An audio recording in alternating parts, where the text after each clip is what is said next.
When it comes to success or failure of a software project, it's not actually the piece of software you choose that dictates the outcome. It's the processes behind it, it's the decisions leading up to that, and how well the team are on board with that project overall.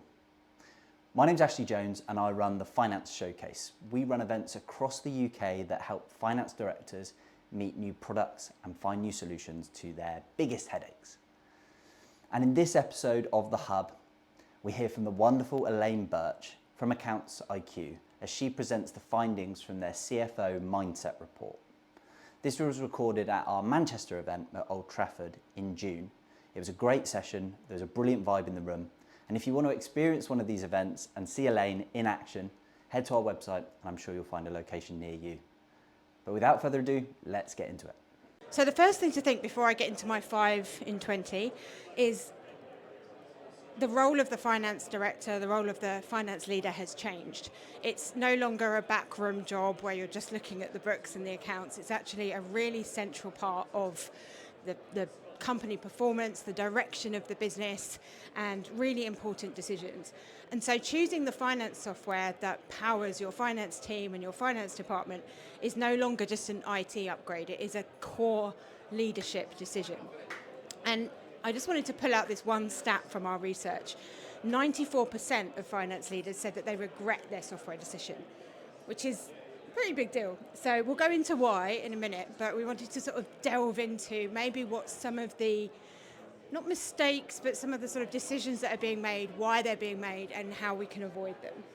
So what do we mean by that regret? So I'm going to start off by saying a lot of this is to do with smaller or medium-sized, mid-market growing businesses that are probably outgrowing starter systems, Sage 50, Xero, for example, and thinking that because they're outgrowing those, the next and only option is to go up to a NetSuite or an SAP, a big ERP system.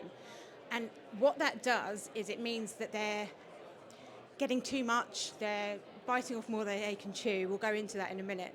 And so that regret comes from things like lack of training, too much unused functionality, system outages are always going to be annoying.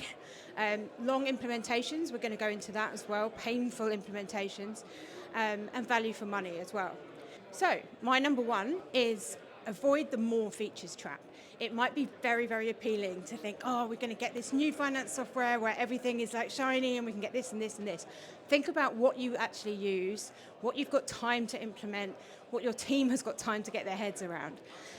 I like an analogy. Anyone who's seen my presentations before knows that I like an analogy.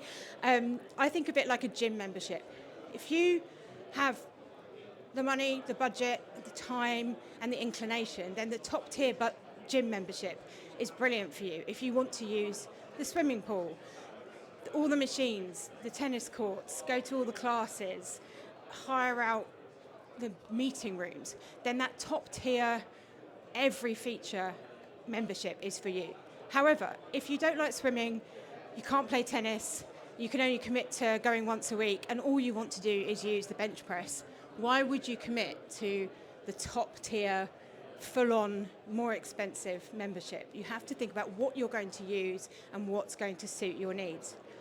And this is backed up by the research. 60% of those that we asked said that they use less than half of their ERP's features once it's implemented. Only 2% say they use all their functionality. I'm not too worried about that because actually how many people use every ounce of everything? But almost two-thirds of people saying that they use less than half, that to me is significant. And related to that, think about the overall cost of ownership. So another thing that really came out of this research was that 95% of people say that they've experienced hidden costs. And it's really important to note that this isn't just for ERPs, this is for any finance software. So this could be starter software, mid-market software, ERPs. Where the hidden costs tend to lie are things like AI. You think that you're signing up and you've got the fancy AI assistive technology, but actually 2 months in, you know that you're going to have to upgrade and pay more for that. Third-party support.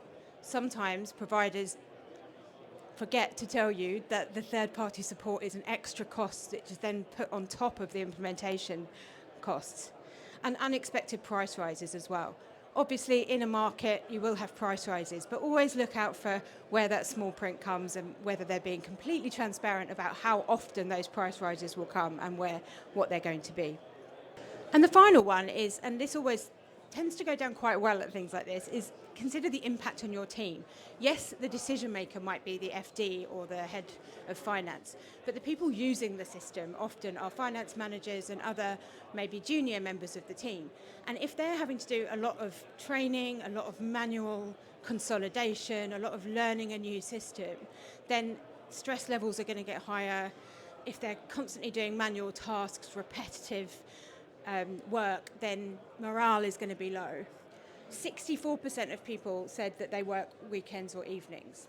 Now you may think, oh, that's just part of the job. But with the amount of automation and AI and technology, should it be part of the job? Does it have to be part of the job? Or should we be looking at ways that we can reduce that manual work and make sure that people have a better work-life balance, that they have access to streamlining their workload so that they're happier at work, so they're more productive at work, and so that their goals are achieved quicker. 85% said that they need an extra 1 to 2 days a week to get their work done.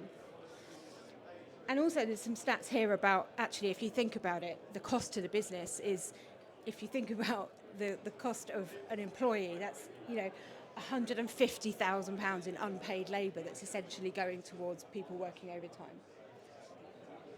Okay, so that's it for this episode of The Hub. Make sure you subscribe to our channel for plenty more videos like this, but also head over to our website to see all of our live events across the UK, and I really hope to see you at one very soon.